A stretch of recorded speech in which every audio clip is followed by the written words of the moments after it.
You must want power bad enough to be able to challenge Ruto. Kalonzo cannot match that. Matiang'i cannot. Maraga cannot. Only the DCP leader. What is his name? One Rigathi Gachagua. AKA? RIGGY. AKA? Manyora. Man of God. The truthful man of God. Son of? Mau. Yes. There was Raila and there was Ruto. You see, Ruto wanted power. One person wanted power bad enough. The other one wanted power but not bad enough. That's why Ruto became president. He wanted it bad enough. And Raila wanted power but not bad enough. So when we focus on 2027? The same, you have to get people who want power bad enough. If you get a person just, a united opposition candidate, and he doesn't want power bad enough, Ruto will have him for breakfast. As simple as that? As simple as that. And you are saying what has changed? A lot has changed and nothing has changed. It depends. Tired of the same old shopping experience? Step into a smarter way to shop with Whiteson Group, Kenya's go-to online store for quality you can trust. From gadgets and homeware to everyday essentials, we deliver convenience right to your door. Fast shopping, secure payments, and top-notch customer care, all in one place. Visit whitesongroup.com today. Whiteson Group, simple, reliable, delivered.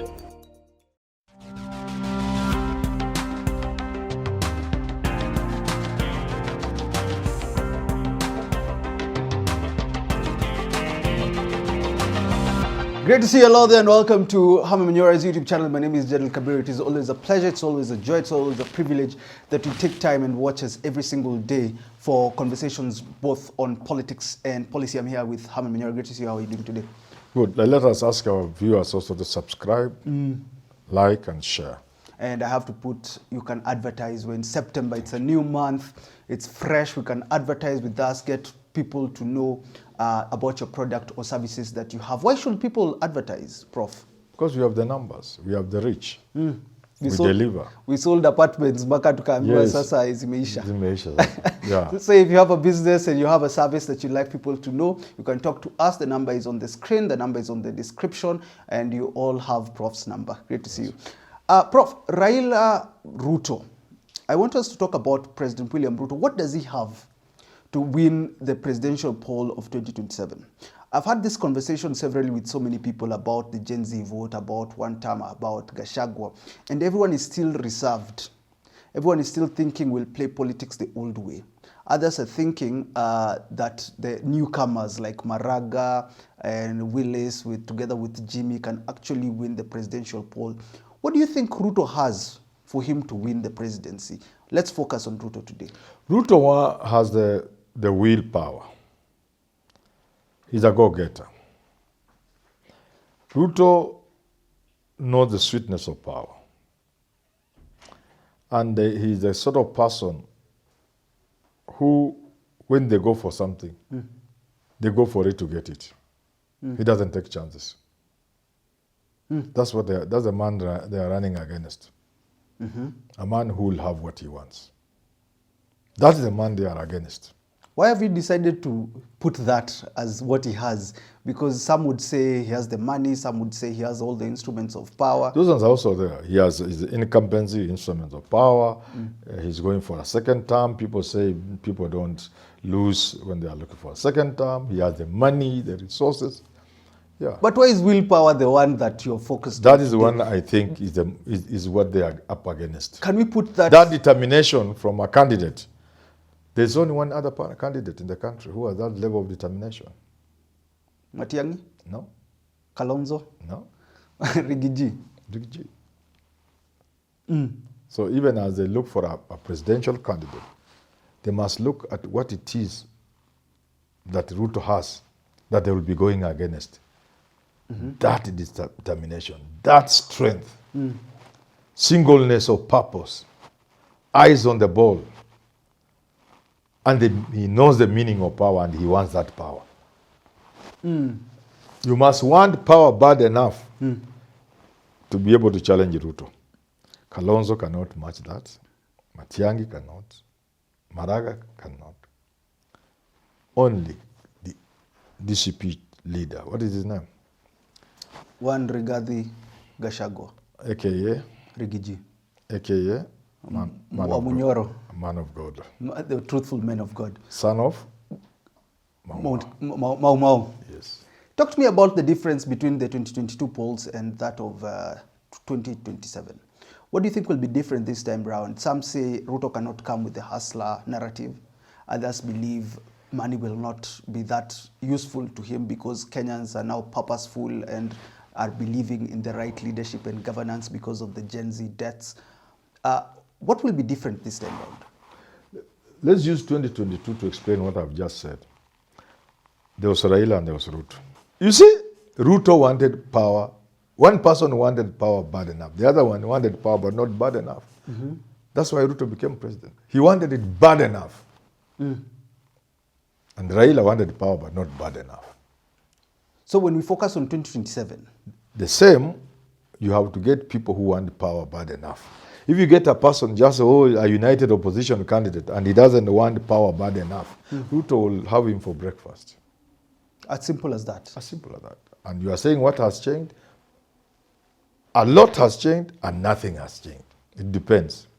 On what? If the opposition does not mobilize to activate the new demography, which is Gen Z, the politics will remain the same as 2022. Okay. It could be advantage to the opposition, it could be disadvantage to them. Like Sifuna says, just like Ruto used slogan, hustler, they will also use one term. Mambo wengine wataongea ukiwa State House. Don't ask us what we shall do. We shall say that when we are in State House. Tunaingia na one term. Is that good enough? Yes, that's if you just use one term. That's how politics are. Make America great again. MAGA. That's all. Drain the swamp in Washington. Make if it works in America, again. what makes you think it can't work here? So you can just drain the swamp in Washington. Make America great again. Yes, we can. Nothing else. Yes. Obama, yes, we can. You have used the word reactivate when you're talking about Gen Zs, yes, which is interesting. What do you mean reactivate? Does this mean that the fire is not there anymore? Because it is down now. It is existing in a cyst form, if you wish. Is it still there? It is still there, but the fire is not burning. You can't see it. And so you need to make sure the fire is burning again. That's the task. If you can succeed to do that, then Ruto will have just go home. But then will it work for Gachagua? Do you think Gen Zs can work with Gachagua? Gen Zs at some point are going to have to make a decision between what is ideal and what will work, and whether they really want Ruto out bad enough. Yes. The same Gen Zs are able to identify a candidate. It doesn't have to be Kalonzo or Gachagua or Maraga. They can identify Sifuna, for example. Yeah, they can say Mushomba. They can identify their own candidate. They had identified Matiang'i, remember?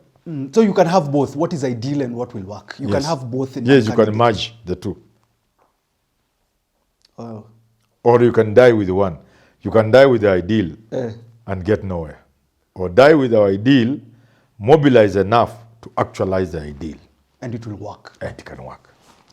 The relationship between Ruto and Raila gives people shivers. They say, if Raila is with Ruto, what else do we need? Does Raila have numbers now? I was actually talking to someone in the morning and they were telling me, no one will vote for Raila. Can Raila and Ruto work and make Ruto president post-2027? Why not? If you dismiss Raila, then you certainly don't understand Kenyan politics. Raila can come back as Raila Odinga. I did a video last Saturday. No? Last Saturday. Yeah. He can come back as Raila and win. You said the 6th. He can be. Yes, he can be the 6th. Also, Raila can get Ruto serious votes. It's possible. But it is also possible that the days of Raila being powerful are over. All these things are possible. How about the thinking of 2027? All things are possible, but the thinking of 2027, it's just 2 years from today, from now. What is the thinking of 2027 when it comes to Raila in politics? You're saying everything is possible, but can he marshal votes? For himself, I have no doubt he can get. He can get for himself? He can get for himself. If he stands for president, he will have the highest chance he has ever had since he stood for elections. He may choose against it. He may look at his age, look at the energy levels, look at health. He may look at his commitment to the partnership with Ruto and say no. As to whether he can deliver the traditional votes he has to Ruto, the answer is certainly no. So much has changed. But he cannot go to Ruto empty-handed either.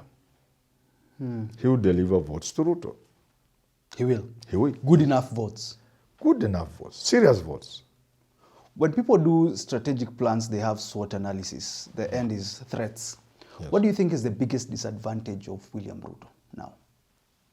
What works really against Ruto is the mood in the country. One term. That you can't ignore. Which is born out of the anger and frustration brought about by many of the bad policies from government that really hurt the people. And the economic hardships. The sense of hopelessness exemplified by joblessness and failing systems in health and in education. That should be Ruto's nightmare. How to deal with this massive anger in the country. Yeah. How do you think he can deal with that? A bit of it he will have to look for people to think out for him, to figure it out. But beginning point is to do the right thing. It's not too late to do the right thing. Will these things matter in politics? Yeah, sometimes they do. Of course, the clock is ticking away, and time may not be very friendly to him. As my friend, the late Shaka of VOA would say, in Straight Talk Africa, time is not his best ally. But there's still some little time. He can do some of the damages. And I've always told the opposition to be very careful that what Ruto is being accused of are things he can do and undo. You can wake up one morning and he has done things you thought he could not do. Good things. He can wake up one morning with a pen and undo some of the policies. He can say, tumebadilisha sha. He can say, I think this housing thing, we shall go back to the drawing board. Uhuru did it. So let's go back to the drawing board. For now, I'm asking Parliament to change the law. He can do all this. He can do everything. And I've told the opposition, chunga Ruto sana. The only advantage the opposition may have is that time is fast running out for Ruto. Certain things, if you do, in the course of like next year, you are wasting your time. Nobody can believe you are doing anything with good intentions. Not even with the intention of sustaining them. People say, in after election, we shall go back. Recently, the president says, kulikuwa na tibim, tialala, now there is one term, tulidil na all of it. Can Ruto ignore the Gachagua wave? If he wants to, he can. But any serious politician, how would you ignore? How can you ignore? Can he simply say... That's the only nightmare he has, the Gachagua wave, one term. There's no other problem Ruto has. It's just a one-term problem. Hakuna shida ingine Ruto akona. Hakuna shida gani? Can you conclusively say... Because if you go to other countries, presidents have other problems, other challenges. Yeah, he doesn't have another problem. The problem is one term. Can we then conclusively say that it will be difficult to remove Ruto from power? I will not say it will be difficult, but I will also say it's not going to be easy. Which is one and the same. Yeah, it's not easy. Anybody who thinks Ruto is there to go, it will be like a repeat of Moi 1992 and 1997. Let me tell you, one of the biggest reasons, the main reason why Moi was not removed in 1992 when we reintroduced multipartyism. After the wave, hata Moi alikuwa sema wakati ya upepo mugali. Upepo mugali. The wave, the wind of change sweeping across Africa in 1990-91 that removed all dictators from power, from Malawi to Zambia to where, and then it Kenya, Moi survived. The reason why Moi survived was he was underrated. Everyone thought he was gone. And I'm seeing the repeat of the same. Everybody thinks Ruto is gone. If this situation obtains, or people seeing this one term is total that there's nowhere Ruto is going. If this thing and then opinion polls are going to come, giving Ruto 9, 10, 15 maximum. You've seen them, eh? They'll come, and they'll come even more. And there will be more. Hata zingine zitampatia 8%. What will happen? Hakuna mchezaji atapeana mpira. Kila mtu atataka kuingiza kwa sababu hakuna goalkeeper. That's what happened with Moi in 1992. People could not unite to remove Moi. In any case, there was nobody to remove. Moi was already gone. So why would I unite with you to remove somebody who has already removed himself? When there's no goalkeeper. So if people think Ruto is so gone, so weak, 8%, 15%. I saw when he was given, 9%. Yes. If that's what people think, was it 19 or 9, whatever. If there's one that gives Gachagua 39%, Kalonzo 32%, and Ruto huku chini huku na wengine mpaka 2%. If that obtains and that thinking prevails in the country, none of these opposition figures will be willing to cede ground to the other. And therefore, all of them will dash to the goal. And Ruto will have the last laugh. But you know now you have to have 50+1. If you have 50+1, who will get to 50+1? It doesn't matter. You see, if Ruto beats them in the first round, second round will be soup to him. How? People will be blaming each other. People will be so annoyed. And then he will... If Kalonzo thought he was the one to be, and Matiang'i has stood, Gachagua has stood, Kalonzo's people will vote for Ruto in the second round. And that's how it will work. Ruto will just go back. If they don't beat Ruto in the first round, they say they'll beat him in the second round. And they will have failed to beat Ruto in the first round because they think he's so vanquished. He's so finished that all of them will stand. You've seen the thinking of Willis Otieno. Yes. He says, the more the merrier. The more the candidates, the merrier. Yes. We have had that debate with him on Generation Radio today, this morning. That is better to have many candidates. That will lead to a runoff. And if that runoff pits Ruto against any of these candidates, Ruto will beat that candidate. Because people will be blaming each other. That when they will kuja kuharibia Kalonzo. And so they will think of Ruto. Yeah, so he will be the only person. I blame you and therefore I vote for Ruto. I blame you and therefore I vote for Ruto. Let me tell you, if they want to beat Ruto, they have to do it in the first round. And they have to be united. And that's not going to be possible unless they are united. And that being united is going to be difficult if they perceive Ruto as a finished candidate. Thanks for tuning into that conversation. Let me know what you think about the more the merrier or the loyal opposition should unite. Goodbye for now.